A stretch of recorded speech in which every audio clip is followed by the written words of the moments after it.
नमः संस्कृताय। संस्कृत कक्षा में आपका स्वागत है।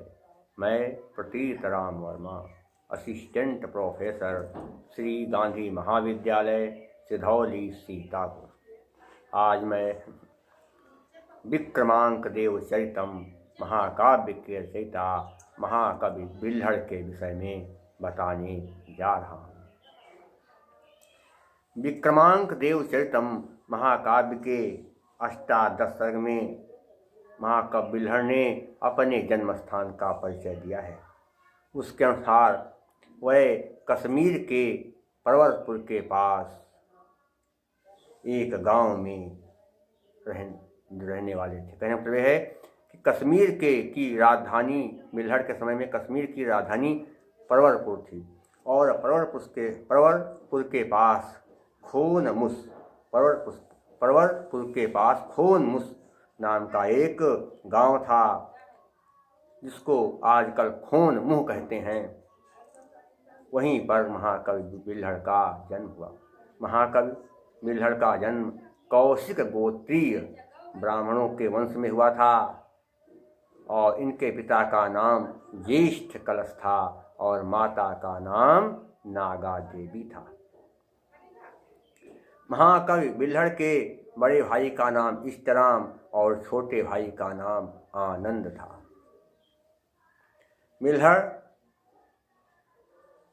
जो है बहुत ज्ञानी थे, पढ़ लिख कर विद्वान बन गए और फिर उन्होंने तमाम क्षेत्रों का भ्रमण करना शुरू किया।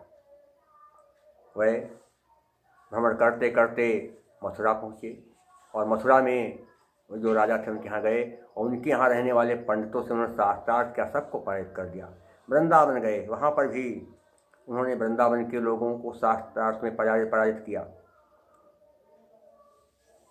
इसके अलावा महाकवि बिल्हड़ अयोध्या गए, गुजरात गए और जहाँ जहाँ गए वो वहाँ पर उन्होंने वहाँ के विद्वानों से शास्त्रार्थ किया और सभी को शास्त्रार्थ में पराजित किया। प्रयागराज गए और काशी गए। इस तरह से महाकवि बिल्हड़ ने भारत भ्रमण किया और जहाँ जहाँ गए उनका काफ़ी सम्मान हुआ। उनको लोगों ने बड़ा आदर सम्मान दिया। महाकवि बिल्हड़ की रचनाएं हैं मुख्य कौन सी? विक्रमांक देव चरितम। और यह विक्रमांक देव चरितम जो है 18 सर्गों का एक महाकाव्य है। महाकवि बिल्हड़ चालुक्य अधिपति विक्रमांक देव के सभा के रत्न थे और विद्वानों ने उनका समय विक्रमांक देव का 1076 से लेकर के 1127 ईस्वी तक माना है। तो यह माना जाता है कि वो कश्मीर के राजा थे और उन्हीं के यहाँ महाकवि बिल्हड़ रहते थे। इसके अलावा शिव अस्तुति भी एक ग्रंथ इन्होंने लिखा है, उसमें भगवान शिव की स्तुति की गई है। एक कर्ण सुंदरी नाम की नाटिका भी लिखी है। इसमें गुजरात के राजा कर्णदेव की एक विद्याधर कन्या के साथ प्रणय कथा लिखी हुई है, ये भी है। लेकिन इनकी जो प्रसिद्ध एक रचना है वह है चौर पंचाशिका। ये अत्यंत प्रसिद्ध रचना है। इसमें 50 पद्य हैं और इसके रचयिता चौर कवि को माना गया है। लेकिन कुछ लोग बताते हैं कि चौर कवि जो हैं बिल्हड़ ही थे, क्योंकि बिल्हड़ का दूसरा नाम चोर या चौर था। महाकवि बिल्हड़ का दूसरा नाम चोर या चौर था। इसके अनुसार ये माना जाता है कि महाकवि बिल्हड़ एक राजा के यहाँ गए और राजा की एक पुत्री थी। राजा ने कहा कि हमारी पुत्री को तुम पढ़ा दो, आप बहुत ज्ञानी हो, तुम बहुत ज्ञानी हो, हमारी पुत्री को पढ़ा दो। तो बिल्हड़ ने कहा ठीक, मैं पढ़ा दूंगा। तो महाकवि बिल्हड़ राजा की पुत्री को पढ़ाने लगे और राजा की पुत्री को पढ़ाते पढ़ाते महाकवि बिल्हड़ को राजा की पुत्री से प्यार हो गया और राजा की पुत्री को महाकवि बिल्हड़ से प्यार हो गया। क्योंकि हो सकता उस समय महाकवि बिल्हड़ नवयुवा हों, जब पढ़ाना शुरू किया होगा युवा होंगे और उनकी और राजा की पुत्री बेटी भी युवा होगी, तो दोनों में प्यार हो गया। राजा को जब पता चला कि जिसको मैंने अपनी पुत्री को पढ़ाने के लिए नियुक्त किया वो तो बड़ा दगाबाज निकला, उसने तो जिस पत्तल में खाया उसी में छेद कर दिया। तो राजा को बिल्हड़ के ऊपर गुस्सा आया और राजा ने बिल्हड़ को मृत्युदंड का आदेश दिया। कहा अब बिल्हड़ को मृत्युदंड मिलेगा और इसको जो है पूरी जनता के सामने मृत्युदंड दिया जाएगा। फिर क्या हुआ, मृत्युदंड की तारीख निश्चित कर दी गई और फिर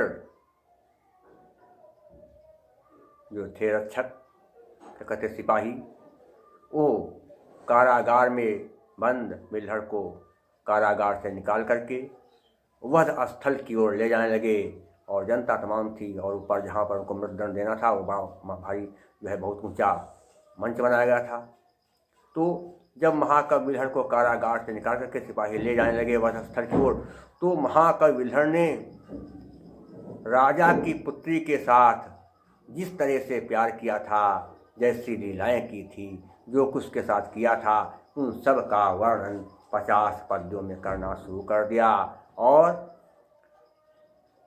जनता उनकी आवाज़ सुन रही थी। महाकवि बिल्हड़ श्लोकों में राजा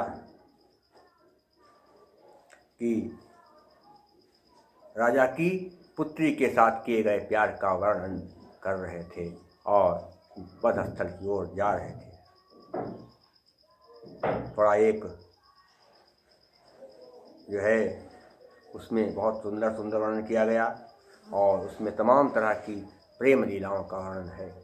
तो राजा ने जब उस बिल्हड़ की बात को सुना कि बिल्हड़ ने मेरी पुत्री के साथ कैसे समय बिताया, तो राजा का हृदय बदल गया और राजा ने बिल्हड़ को माफ़ कर दिया। कहा अब मैं तुम्हें मृत्युदंड नहीं दे सकता, तुमने जो किया है ठीक ही किया है।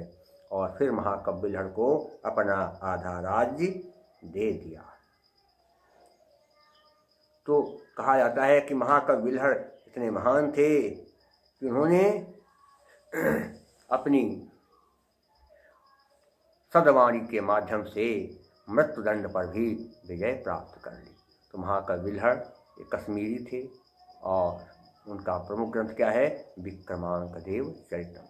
तो आज के लिए बस इतना, शेष मैं आपको अगले अंक में पढ़ाऊँगा। तब तक के लिए नमः संस्कृताय।